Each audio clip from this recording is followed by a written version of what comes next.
We'll call the Mandan Public School District Monday, September 15, 2025 meeting to order. We're in the Brosh Fairlake room. First item on the agenda is a Pledge of Allegiance. Please join me in the Pledge of Allegiance.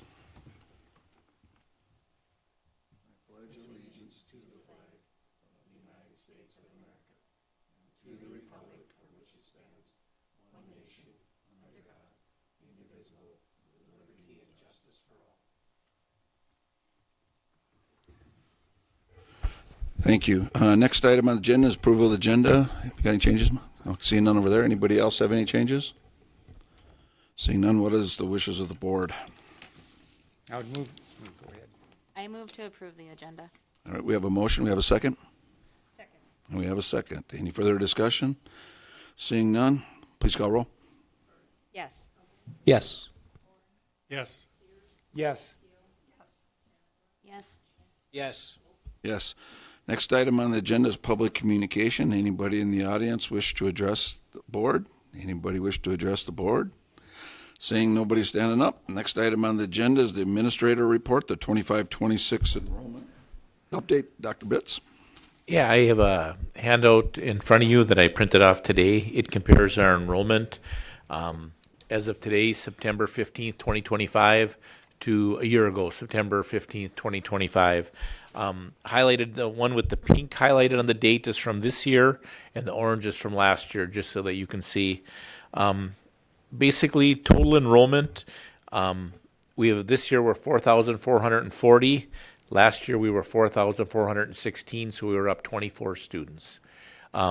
And that's when we minus our homeschool students out. That's what we get paid on. So we're up 24 students year over year. Probably one of the more concerning numbers that I have is if you look at our kindergarten enrollment, that's highlighted in blue. This year we have 301 in school. We have a couple of homeschoolers, but 301 that are actually in school. Last year we had 322.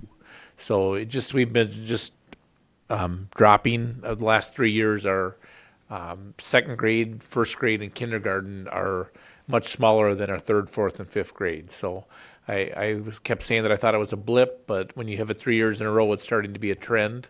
So that's something that we need to keep our eye on, and that we need to watch our, our hiring and our staffing in our elementary schools so that we can right size and be prepared. I can answer any questions you have on the enrollment report or.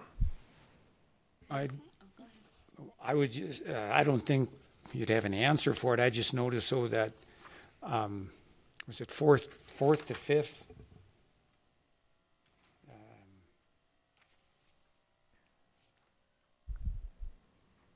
Fourth grade last year is 400. Maybe it was fifth grade that I was looking at.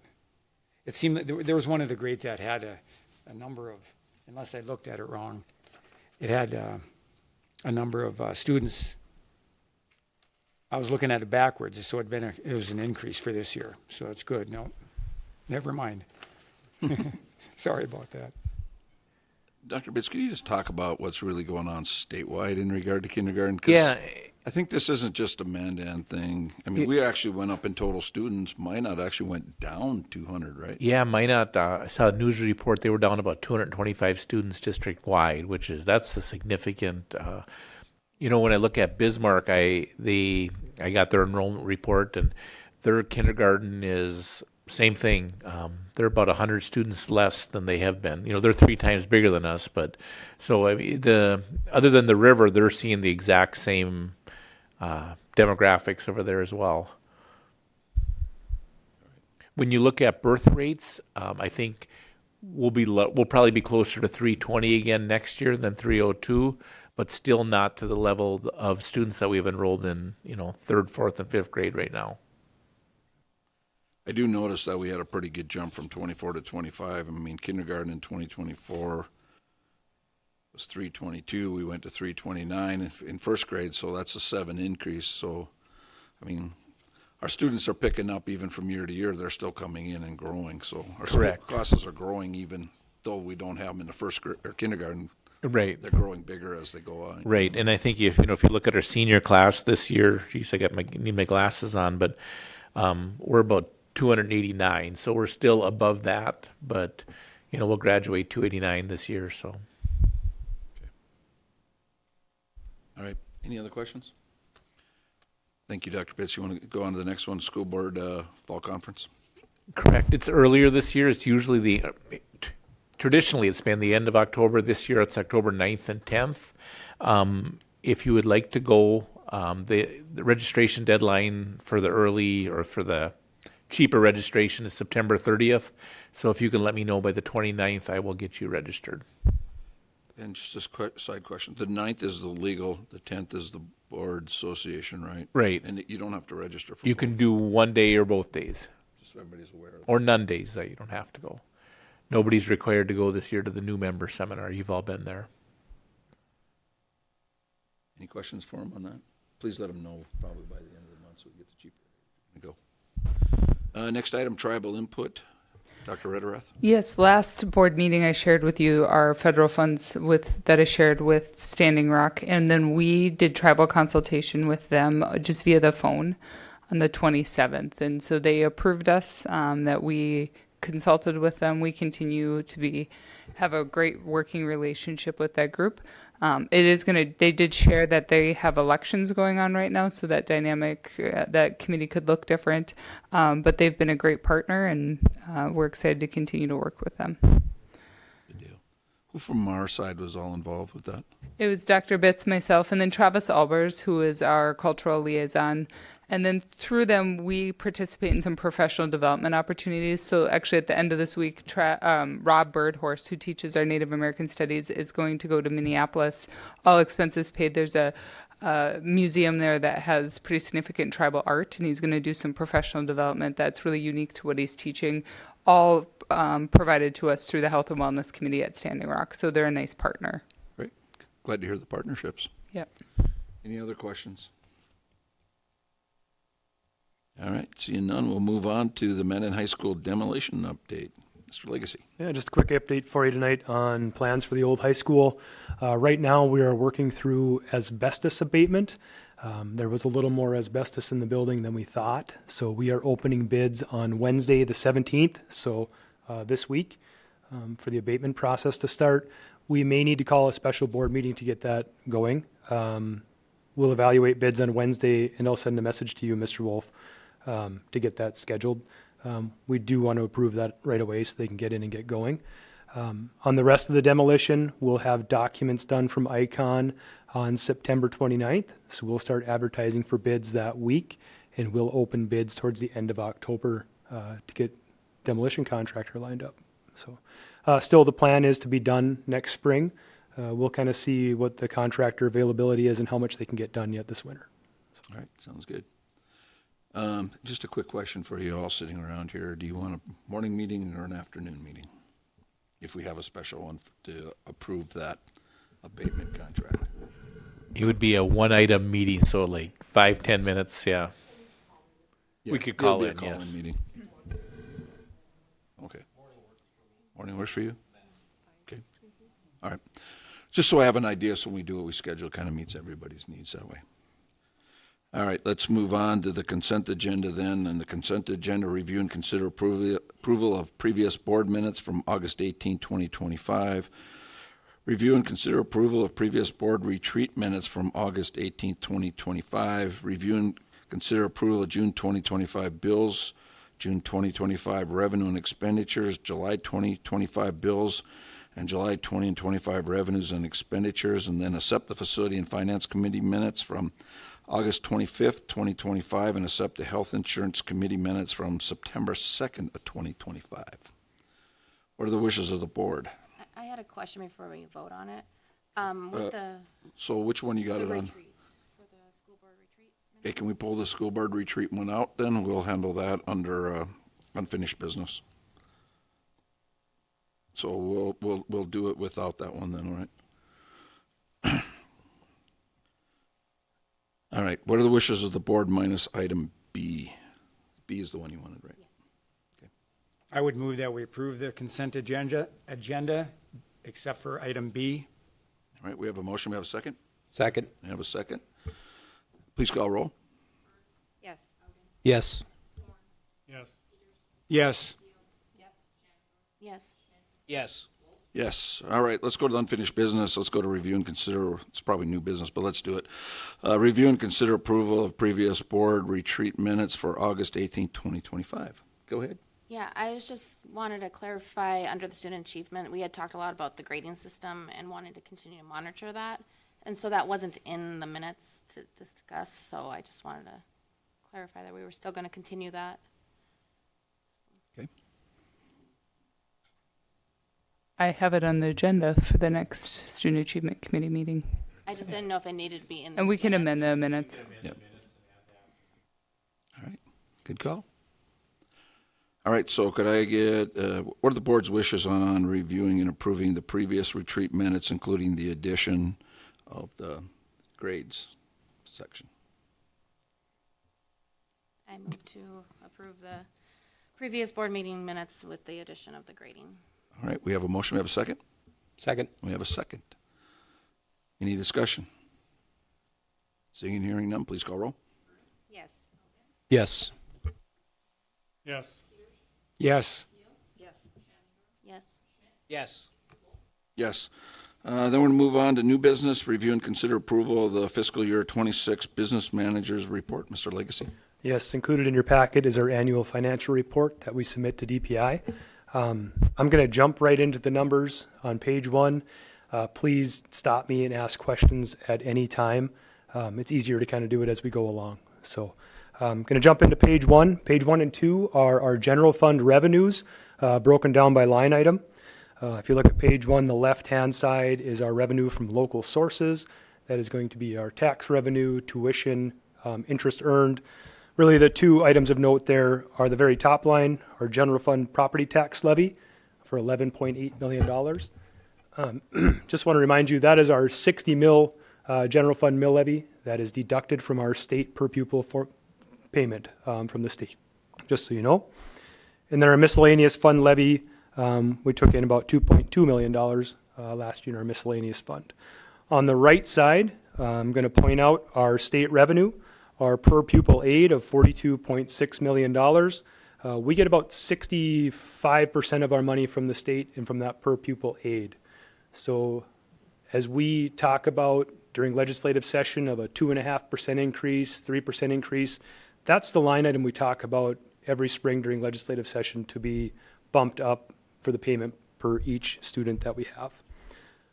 Below that, line 3300, career and tech ed of $1.25 million. I just want to make a note, that's higher than most years.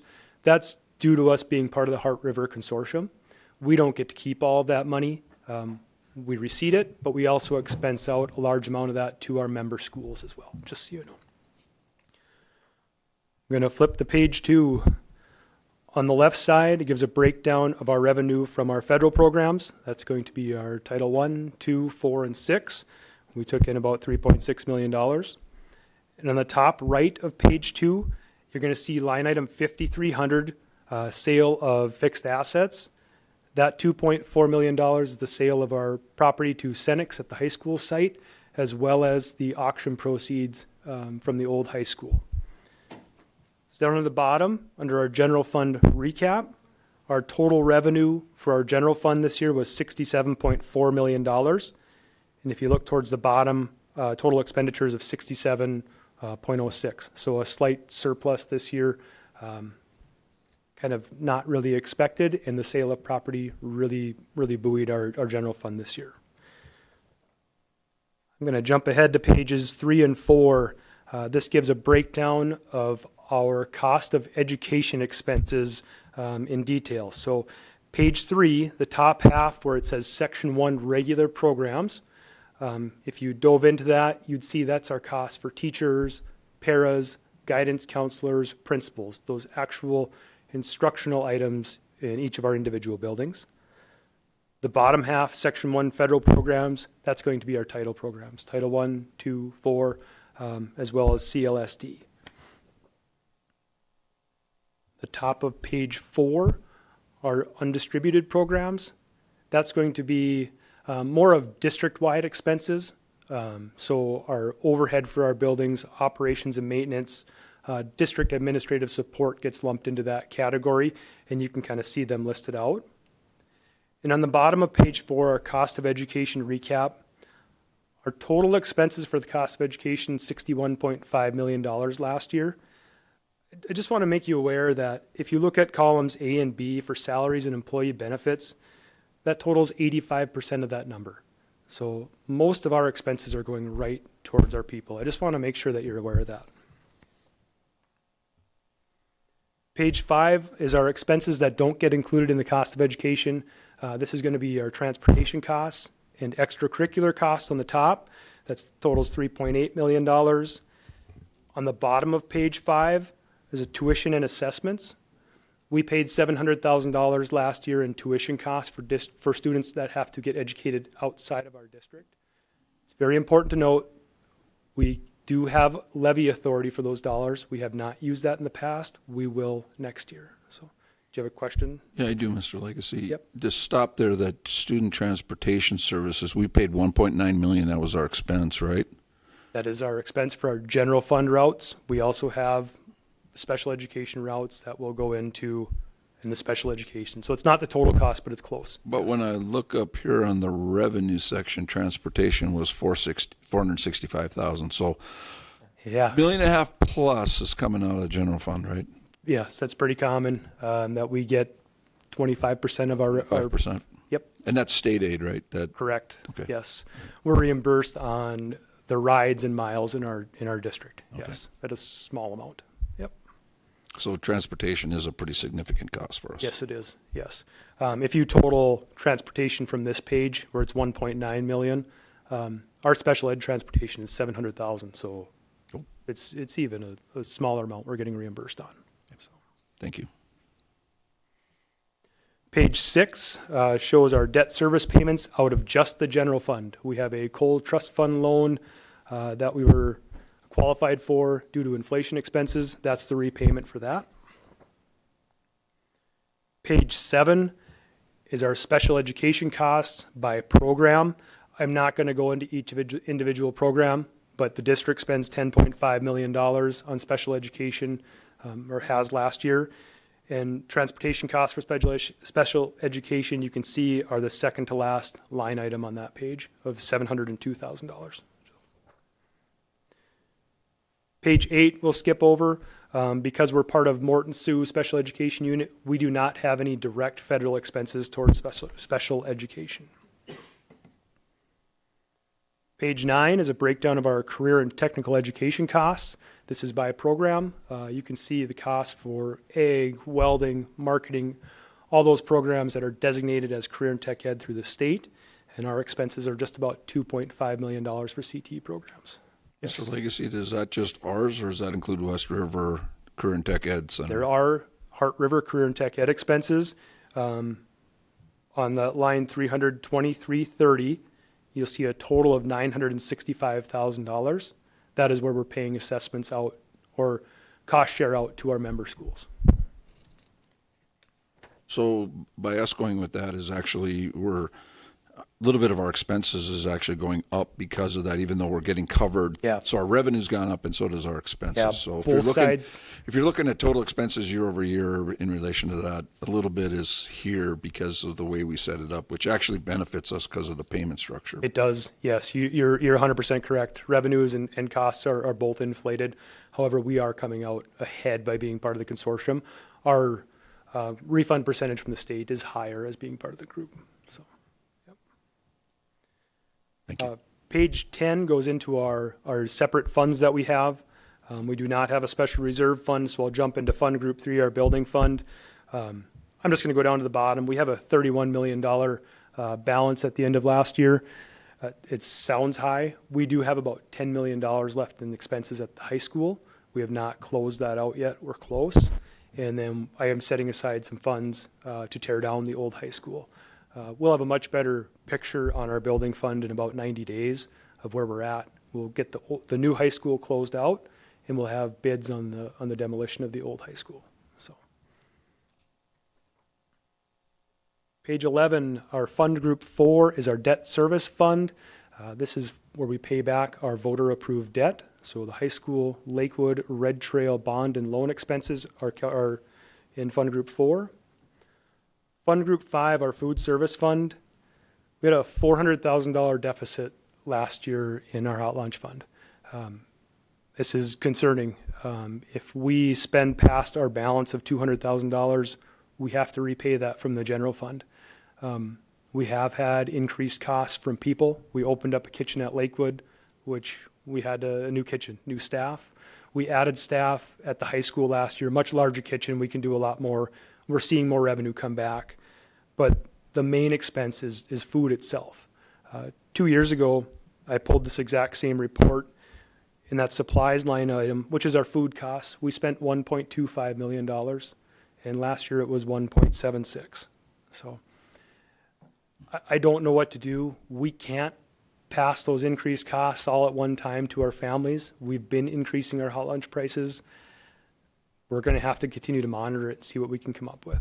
So just want to make sure you're aware of that. Page 12, our student activity fund.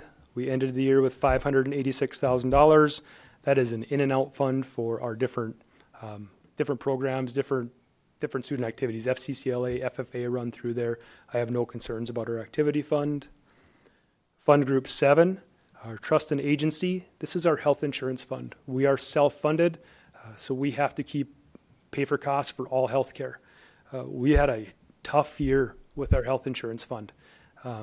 Our loss ratio on our health insurance plan is 123% last year. So you can see we had a deficit of $500,000. That's due to healthcare costs. The Health Insurance Committee has made some changes to our healthcare plan to address this, and hoping it's enough. So, page 13 is just a summary page of our ending balances in each of the funds, which I've talked about. Page 14 is our statement of indebtedness. You can see our outstanding bonds and our outstanding loans. Again, those are for the high school, Lakewood and Red Trail. And then page 15 is where we get our average cost per pupil. A lot of information on this sheet. We're going to look at the total column only. If you look at it, it's broken down by pre-K, kindergarten 1 through 6, 7 through 8. We don't report our expenses the same way on our district ledger as we have to for DPI, so those numbers get skewed. Grades 7 through 8 are combined here. However, we combine 6, 7, and 8 for our middle school expenses, so that column gets inflated while others are deflated similarly. So I just want to talk about the total here is all I want to do. If you look down, that's $61.5 million in total expenditures. That's our cost of education that we talked about on pages 3 and 4. If you divide that by our average daily membership last year, our total average cost per pupil was $14,109. That is significantly higher than we've had in the past. We had some one-time expenditures opening up the high school. Our technology costs went up substantially last year with new iPads and new laptops. So I'm hoping that we can kind of bring that down as we go forward next year. So That's one number you might want to jot down, that 14,109, because when we go into the mill levy discussion here, we'll see what we're getting reimbursed at. So it's 11,349 this year from the state. But yes, that number kind of comes into play a little bit. yes, there. it does. Yep. So Go ahead. yeah. With that, I went quick, and there's a ton of information. If there's any questions, I'd be happy to answer them. Oh, yes, and then on the final page, there's a financial report for publication. That's a summary of this full report, the 17 pages that we send to the paper and have to have it published. So you can see the summary there. It's got to get published. I didn't know it. All right. Questions? A lot of information there. I mean, it's the whole year, summarized revenues and expenditures and everything that's out there. It is a ton In of a nice way to look at it. I mean, you can really break it down in a lot of different ways. So yeah, there's a ton of information here. And please, if you have questions after the fact, don't be scared. Reach out, call, email. I'm happy to go over this. All right. Any questions? All right. What's the wishes of the board on this? I'd make a motion to approve the FY26 Business Manager's Report. All right. We have a motion. We have a second. Second. We have a motion and a second. Any discussion? Seeing none, hearing none, please call roll. Yes. Yes. Yes. Yes. Yes. Yes. Yes. Next item on the agenda, review and consider approval of LEA compliance report. Dr. Bitts. Correct. And LEA stands for Local Education Association, which is what DPI considers us. And we have 12 schools in our district. We have 7 elementary schools, a middle school, a high school, an elementary or K through 8 virtual school, a high school virtual school, and then we have our alternative high school. So each of those principals of those 12 schools has said that they are in compliance with all the laws that apply to them. Everything from fire marshal reports and safety issues to teaching the curriculum that's required by the state, having highly qualified teachers. There's 8 different areas. They've said that we're in compliance with all of those, and now we need a motion from you to say you accept those, and then I can submit it to DPI. All right, thank you. Any questions for that? If not, what are the wishes of the board? I would move that we approve the LEA compliance report. All right, we have a motion. We have a second. Second. We have multiple seconds. Any further discussion? Seeing none, please call roll. Yes. Yes. Yes. Yes. Yes. Yes. Yes. Next item on the agenda is review and consider approval of an open enrollment application seeking the deadline. You have them in front of you there. It looks like 3 individuals, correct? And 2 families, 3 individuals, yes, and it would be our recommendation that you approve these requests. All right, what are the wishes of the board? I would move that we approve the open enrollment requests. All right, we have a motion. We have a second. Second. A motion, is second. Any further discussion? Seeing and hearing none, please call roll. Yes. Yes. Yes. Yes. Yes. Yes. Yes. Next item on the agenda is future meeting dates. The first one there is September 15th, right after this at 6 o'clock in about 3 minutes. Budget hearing, 6 p.m. City Hall. September 22nd, Policy and Personnel, 5 p.m. Brave Center. September 30th, the Wellness Committee, 4 p.m. at the Mandan Middle School Library. Do we have anybody that sits on the board on that committee? Or is that just all made up of individuals? I believe. Oh, you're on it? Okay, thank you. I just couldn't remember what we had on there. And then August 6th, the regular school board meeting, 5:30 p.m., City Hall.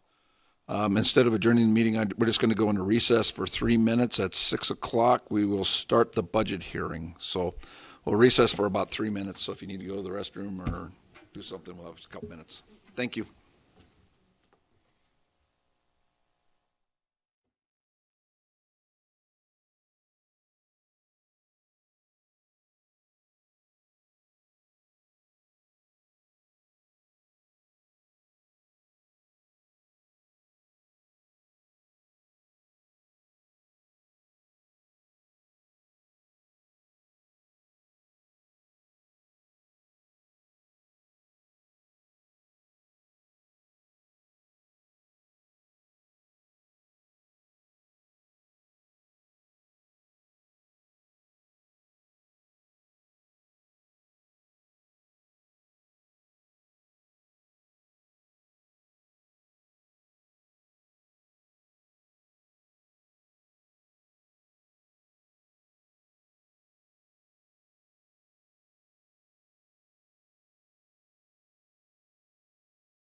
Call the budget hearing to order for the Mandan Public Schools. It's Monday, September 15, 2025 at 6 o'clock. We'll call the meeting to order. We'll have a budget hearing. Mr. Legacy, I think you're going to start off, correct? Yes, I am. Just purpose of being here tonight, Century Code requires us to have a budget hearing so we can provide, or I can provide information to the community on our proposed budget, and then community members would have a chance to speak about it before it gets approved. We do have to approve our budget at the October 6th meeting. It is due to the county auditor by October 10th, so this will be kind of our last chance to look at it. I did send the budget hearing packet out. I've made some corrections. I apologize. I was home from surgery last week and kind of a few too many painkillers when I was looking at it. So there's a couple of updates as we're going through this. And all right. We'll point forgive those out. They were minor, but there's a couple of things. So I'm going to jump right in. Our first page is our enrollment projections. It is so important for us. 65% of our revenue is directly tied to the state. So we contract with RSP and Associates out of Kansas City to do our enrollment for us. This makes up such a huge part of our budget. We need to know where we're at. So I apologize. It's so hard to see on the screen, but you'll see a black line running vertically. The numbers to the left are past enrollment, and to the right is a projected enrollment from RSP. We're in the second year of projections, and Rob and his team had projected our K-12 enrollment this year of 4,449 students. And right now we're below that. We're 61 students short of those projections. I think it was 4388. I know Dr. Bitts shared that at the meeting beforehand. May not seem like a lot, but our state aid payment this year is $11,349 per student. So that's $700,000 in revenue that we're not seeing this year that we were kind of counting on. And our enrollment being down last year, it's kind of compounding on itself. So, yeah. Yeah, question for you. Dr. Bitts gave us the one today was 4440. You got a different number that you use? Pre-K. This is K-12 only. Okay. Yes. All right. Thanks. Sorry. I just wanted Yes. to clarify that Yes, because this is somebody looked at the other number. We're off a little bit. Yep, It's whenever you because we see got this- that 53 that's not counted in. correct. Yep. Yes. So, Thank you. but 4,388 students. We're 61 short of projections is the important number to remember. So we monitor this. This is incredibly important to us. We will continue to monitor this as well. So, school funding formula, we talk about this a lot. All spring we talked about the funding formula, 2.5% increase, 3%, 1%. What does that really mean? The 24-25, I use last year's number because these are in stone, and this is what we get from Finance Facts. This is our latest information. Last year's number was $11,072 per student guaranteed from the state. That is made up of the state payment plus our 60 mil local tax levy that we have. So last year, those 60 mils generated $2,649 per student. So the state filled in the gap of $84.23 to make sure that all districts got that $11,072 per student. I'm not saying that the formula is bad or good. I'm just saying that that is how they do it to equalize and make sure all schools are on the same playing field. So every payment to every district is going to be different. Yep. Mr. Legacy, you put this in here because using 24-25 because you knew what the mills were in this case. Exactly. And we don't have that until probably another month or two in relation to the next year, probably more than that. But Right. 11,072 is 24-25. What's 25-26 for just that number? 11,349. 349. Yep. To give you an idea. Yep. So, okay, thank you. So the state aid, how does that work out? When I'm going back to 24-25, just so you know, these are the numbers from North Dakota DPI Finance Facts. It's the last set of facts that DPI uses to compare all the districts. We don't have this year's numbers yet. This is the last set of verified numbers that we have. So last year, state aid or the state funding formula is very good for Mandan. 70% of our funding came from the state. So when we talk about the funding formula being good, being bad, Mandan's been a big winner out of that. We are kind of considered property poor. So we get more money from the state in relation to most. You can see the state average is 54.68% from the state. McKenzie County way on the bottom, their taxable valuation is incredibly high for the amount of students they have enrolled. They get 16% from the state. So the funding formula has worked very, very well for us. You might not be able to answer it.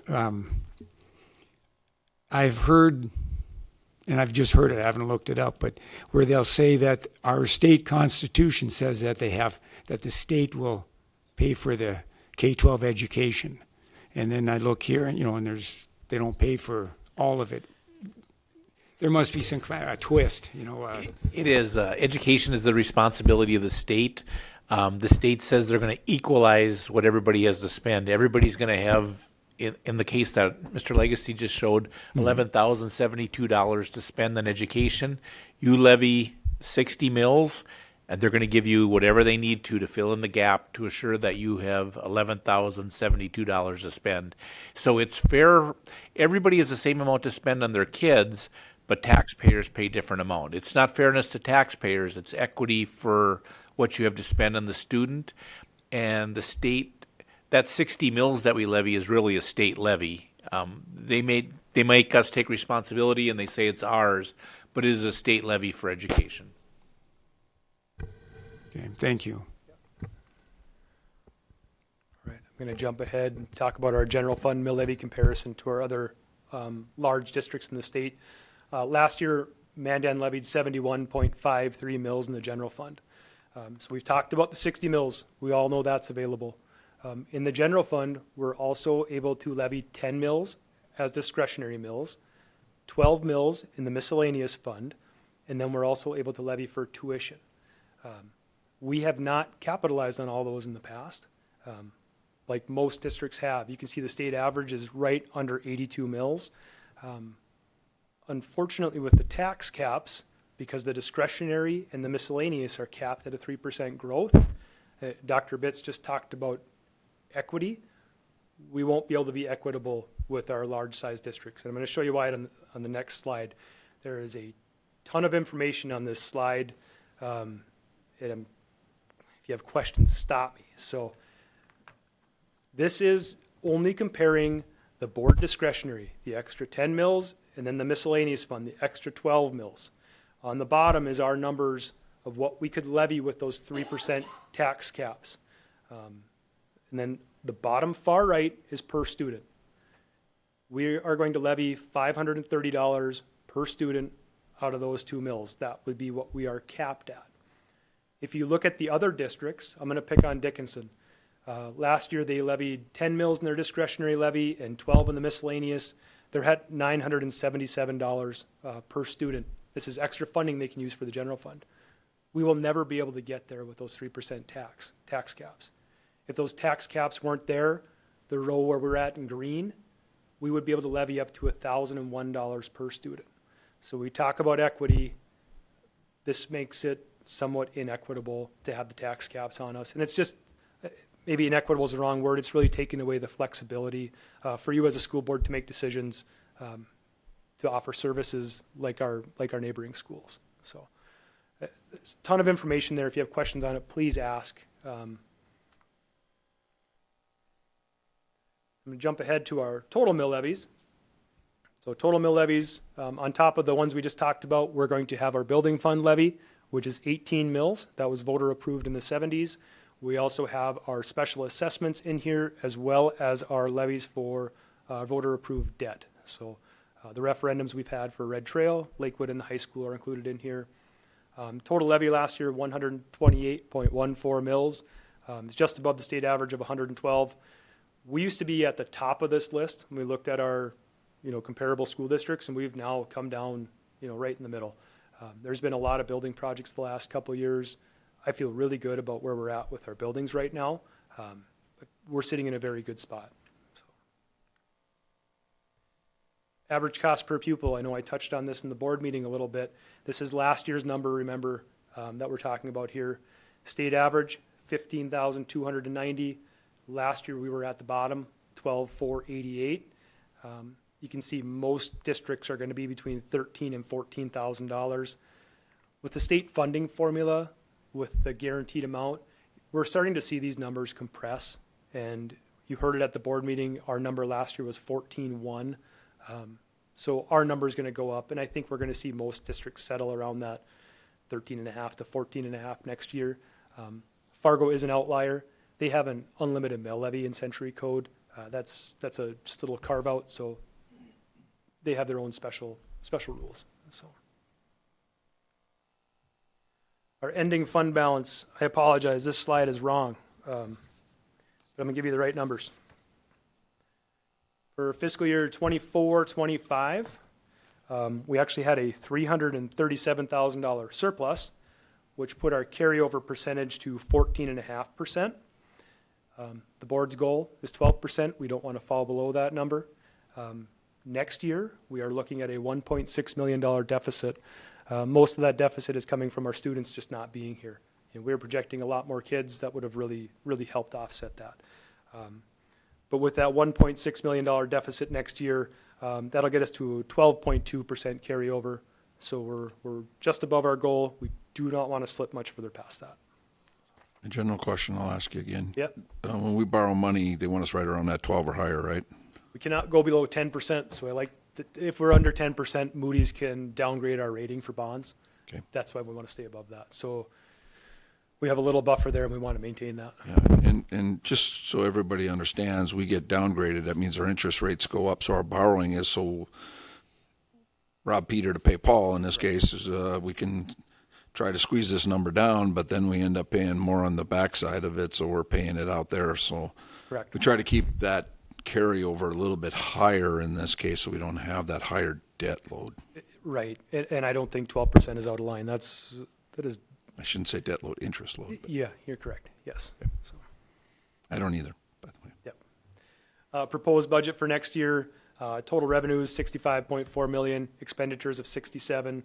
So this is a deficit of $1.6 million. This is keeping our expenditures flat with what we had this last fiscal year. We are working hard to keep our budget down. We've talked about it before that we are not filling open positions for paras, custodians. We unfortunately are going to have to cut back on some of the services we offer. So, proposed mill levy for next year. You can see the total proposed mill levy of 129.64. Last year we levied 128.14, so 1.5 mil increase. That is 1.1% overall. I just want to make a note for those listening at home. I know the state said there's a 3% tax cap on our property taxes for schools. We do not set your valuations. If your valuation went up 7, 8, 9%, you're going to go above that 3%. We do not control the taxable valuations at all. I apologize for the confusion that's been set by this, but that is our tax increase. The mill levies is 1.1% on our end. So I just want to make sure that we're very, very clear on that. So. And then lastly, just the new schools tax impact. You know, this is talked about regularly. I'm asked out in the community, how did the high school in Lakewood, how did that bond affect us? And if you remember when we were out talking to the public before we passed that referendum, we said your taxes would not go up more than $99 per $100,000 evaluation. And if you look at the bottom, I have that bond impact tax line, and you can see our total school tax increase above our base year, $79.47 per $100,000 evaluation. Mr. Legacy, that bottom line didn't show up on the online stuff. It is not on online. We will get that corrected, so this one is just out so you there. know that. Yeah, this slide did not translate very well to our PDF, but we have stayed under that number. We're doing our best to be responsible with the tax dollars that we have. Okay. So, with that, I will stand for any questions, or I don't see any community members here to speak. So. Anybody have any questions? I don't see anybody in the audience. Normally we would open it up for any audience comments in relation to it. But there's no public here today for public input. Anybody on the board have any? Remember, we'll vote on this decision next board meeting. Yes, October 6th is So a requirement. we won't make yes. a decision tonight, so you got a chance to think about it. You have some questions, please call Mr. Legacy and ask him in regard to it. I've had a couple, I've called him already on. Ask a few more even tonight. But, you know, I mean, you gotta go through it and look at it, and you seen, we spent last year, you see where we're proposing to go this year in relation to it. Take a look at those things, and if you got questions, ask. Yes. Anybody have anything you want to ask right now? Any burning questions? You guys have any more you want to add? Well, if not, it is 6:15. We'll adjourn the meeting. Thanks, everybody.